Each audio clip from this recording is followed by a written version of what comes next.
Assalamualaikum warahmatullahi wabarakatuh. Halo semua, perkenalkan saya Latifah, mahasiswa Pendidikan Fisika UIN Syarif Hidayatullah Jakarta.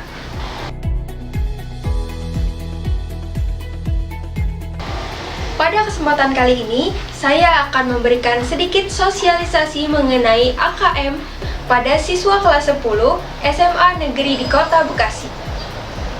Tahukah kamu apa itu AKM? AKM atau Asesmen Kompetensi Minimum merupakan pengganti dari ujian nasional. Berdasarkan kebijakan Menteri Pendidikan dan Kebudayaan Bapak Nadiem Makarim, ujian nasional 2021 resmi digantikan menjadi asesmen nasional. Nah, jadi saat nanti teman-teman kelas 12 sudah tidak ada lagi yang namanya ujian nasional, tetapi akan digantikan dengan asesmen nasional pada kelas 11. So, penting banget nih bagi siswa kelas 10 untuk mengetahui apa itu AKM. Sebelum itu, kita akan bahas dulu mengenai asesmen nasional. Asesmen nasional terbagi menjadi 3. Yang pertama ada AKM atau Asesmen Kompetensi Minimum yang mengukur literasi membaca dan numerasi. Kedua ada survei karakter yang mengukur profil pelajar Pancasila. Dan yang ketiga ada survei lingkungan belajar. Nah, bagi siswa dan siswi nanti akan melaksanakan AKM dan survei karakter. Sedangkan bagi guru dan kepala sekolah akan melaksanakan survei lingkungan belajar. Nah, kali ini kita akan membahas lebih dalam mengenai AKM. AKM yang merupakan bagian dari asesmen nasional ini merupakan penilaian kompetensi mendasar yang harus dimiliki setiap siswa untuk mengembangkan kapasitas dirinya dan berpartisipasi aktif pada masyarakat. Jadi, asesmen kompetensi minimum ini sangat diperlukan bagi siswa-siswi semua. Jadi, AKM nanti akan mengukur kemampuan literasi membaca dan literasi matematika atau numerasi. Kali ini, kita akan berfokus mengenai AKM numerasi. Asesmen numerasi diujikan untuk mengukur kemampuan berpikir yang menggunakan konsep, prosedur, fakta, dan alat matematika untuk menyelesaikan masalah di kehidupan sehari-hari. Kemampuan numerasi juga merupakan kemampuan untuk memahami dan menggunakan matematika di berbagai konteks di kehidupan sehari-hari.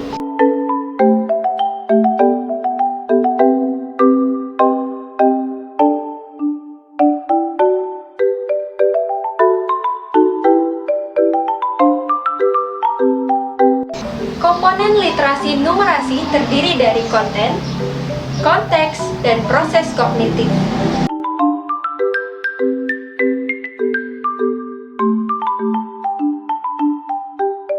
Kemudian, terdapat beragam bentuk soal AKM, yaitu ada 5. Yang pertama adalah pilihan ganda.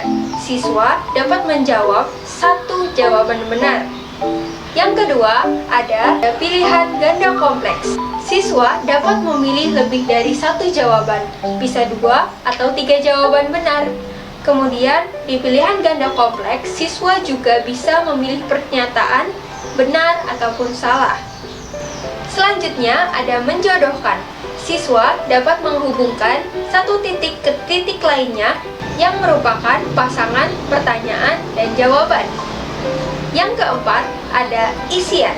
Siswa dapat menjawab dengan bentuk bilangan yang merupakan jawaban pasti. Yang kelima, ada esai atau uraian.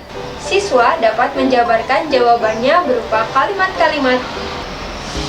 Nah, lanjut pada pelaksanaannya, AKM terbagi menjadi 2. Ada AKM nasional dan ada juga AKM kelas. AKM nasional dilaksanakan hanya 1 tahun sekali, yaitu pada jenjang SMA di kelas 11 dan hanya akan diambil 45 siswa di satu sekolah. Jadi, tidak semua siswa mengikuti AKM nasional ya. Nanti akan dipilih secara acak pada kelas 11 oleh pemerintah. Soal AKM nasional juga mengukur kompetensi lintas mata pelajaran. Bagi kamu, siswa IPA atau IPS, semua akan diujikan sama, yaitu dengan soal literasi dan numerasi. AKM nasional juga tidak memiliki kisi-kisi dan mata pelajaran apa yang akan diujikan. karena semua soalnya berbasis literasi membaca dan juga literasi matematika. Tujuan dari AKM nasional untuk mengetahui mutu pendidikan. Berbeda dengan AKM kelas. AKM kelas dapat dilakukan kapan saja oleh seluruh siswa di semua sekolah yang disesuaikan dengan kebutuhan guru. Tujuannya untuk mengetahui sejauh mana kemampuan literasi, numerasi setiap individu siswa. Jadi, semua siswa dapat mengikuti AKM kelas di semua mata pelajaran. Tergantung bagaimana guru memberikan soal-soal yang berbentuk literasi ataupun numerasi, yaitu soal-soal yang pemecahannya dapat menggunakan matematika di kehidupan sehari-hari. Nah, sudah tahu kan apa itu AKM? Nah, sekarang bagaimana sih bentuk-bentuk soal AKM? Pada kesempatan kali ini, saya sebagai mahasiswa tingkat akhir akan melakukan penelitian mengenai AKM kelas di mata pelajaran fisika pada materi gerak lurus dan gerak parabola. Jadi, teman-teman nanti akan diberikan soal AKM numerasi. Tujuannya untuk memperkenalkan soal-soal AKM numerasi, kemudian sebagai pembiasaan bagi siswa kelas 10 dan juga untuk mengetahui kemampuan numerasi tiap individu siswa. Nah, nanti hasil AKM akan terbagi menjadi 4 kategori. Yang pertama, perlu intervensi khusus. Yang kedua, ada dasar. Yang ketiga, ada cakap. Dan yang keempat adalah mahir. Akan dilihat dalam kategori mana teman-teman berada di kemampuan numerasi. Jadi, pelaksanaan AKM kelas ini akan saya berikan melalui Google Form. Jadi, teman-teman bisa menggunakan handphone ataupun laptop untuk mengerjakannya. Teknisnya, nanti di dalam satu bacaan atau dalam satu teks informasi terdapat 3 pertanyaan di bawahnya. Soalnya terdiri dari 5 bentuk yang tadi ada pilihan ganda kompleks, isian, menjodohkan, dan uraian atau esai. Nah, nanti untuk pertanyaan esai, teman-teman bisa menuliskannya di kertas ataupun di buku tulis, kemudian difoto dan dikirim melalui Google Form tersebut. Dalam rangka penelitian, saya juga memberikan link yang harus diisi teman-teman setelah mengerjakan soal AKM untuk mengetahui self-efficacy atau keyakinan diri teman-teman semua dalam mengerjakan tugas yang sulit. Link soal AKM dan angket keyakinan diri akan diberikan melalui grup WhatsApp dan hasilnya nanti akan dijadikan sebagai penilaian individu dan akan diberikan kepada guru mata pelajaran fisika. So, jangan lupa dikerjakan ya. Sebagai pembiasan, teman-teman mengerjakan soal AKM numerasi.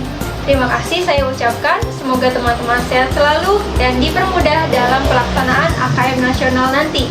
Akhir kata, wassalamualaikum warahmatullahi wabarakatuh.